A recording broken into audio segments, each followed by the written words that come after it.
नमस्कार, recipe with दीक्षामध्ये आपल्या सर्वांचे स्वागत आहे. आणि आज आपण बघणार आहोत पनीर टिक्का. मी इथे एक कांदा बारीक चिरून घेतला आहे, नंतर एक टोमॅटो चिरून घेतला आहे, शिमला मिरची. येथे मी पनीरला बारीक करून घेतलेला आहे. अर्धी वाटीपेक्षा थोडं कमी दही घेतलं आहे.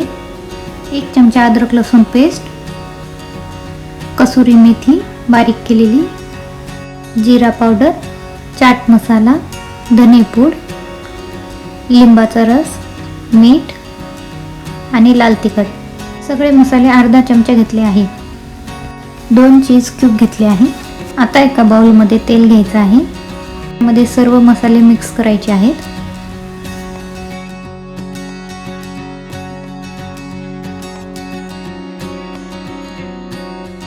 आता इथे कसुरी मेथी टाकायची आहे आणि व्यवस्थित मिक्स करायचं आहे.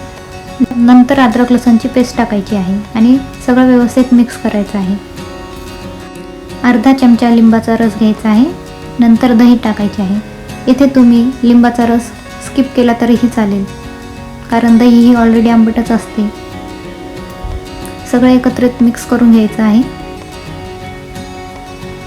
आता आपण यामध्ये कापलेली फळभाज्या टाकणार आहोत.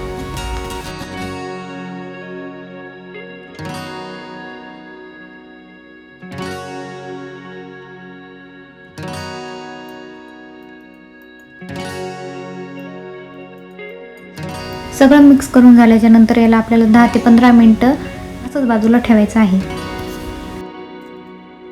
नंतर आता इथे मी ब्राऊन ब्रेड घेतला आहे. तुम्ही व्हाईट ब्रेडही घेऊ शकता. 1 वाटीच्या सहाय्याने मी एक गोल आकार कापून घेणार आहे अशा प्रकारे. आणि हे जे उरलेली ब्रेड आहे त्याचे मी ब्रेड क्रम्स बनवणार आहे. मी 4 गोल आकार बनवणार आहे. वाटीपेक्षा आता थोडंसं लहान आकाराचं मी एक झाकण घेतलेलं आहे. छोट्या ग्लासचाही वापर करू शकता. इथे आपल्याला 2 रिंग बनवायचे आहे. जो आधी गोल बनवला आहे त्याच्यावरती आपल्याला ही रिंग ठेवायची आहे. आता कढईमध्ये तेल टाकून जे आपण मिश्रण साईडला ठेवलं होतं ते टाकायचं आहे आणि एक 5-7 मिनिटं आपल्याला हे शिजून घ्यायचं आहे.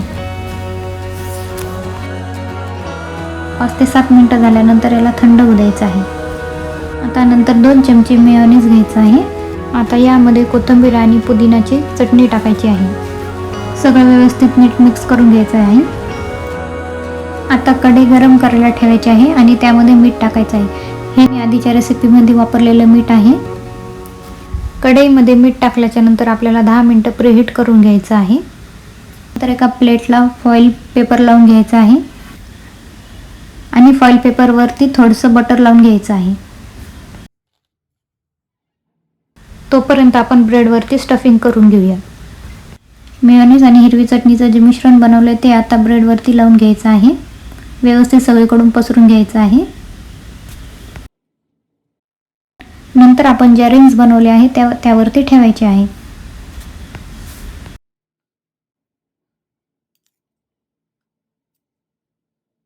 मधल्या सेंटरमध्ये आपल्याला ते स्टफिंग टाकायचे आहे.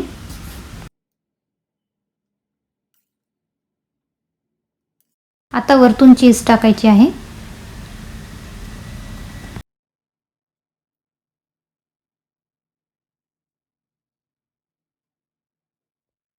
प्रीहीट झाल्यानंतर आपल्याला एक अशी जाळी ठेवायची आहे आणि जी फॉईल पेपर लावलेली प्लेट आहे त्यावरती आपल्याला हे आपले पनीर टिक्काचे रिंग्स ठेवायचे आहे आणि झाकण ठेवायचं आहे. चीज वितळेपर्यंत आपल्याला हे शिजवायचं आहे. झाकण ठेवल्यामुळे ते खूप क्रिस्पी आणि कुरकुरीत बनतात. अशा प्रकारे आपली रेसिपी तयार आहे, पनीर टिक्का डिस्क. व्हिडिओ कसा वाटला कमेंट सेक्शनमध्ये नक्की सांगा आणि चॅनलला सबस्क्राईब केलं नसेल तर नक्की करा. थँक्यू.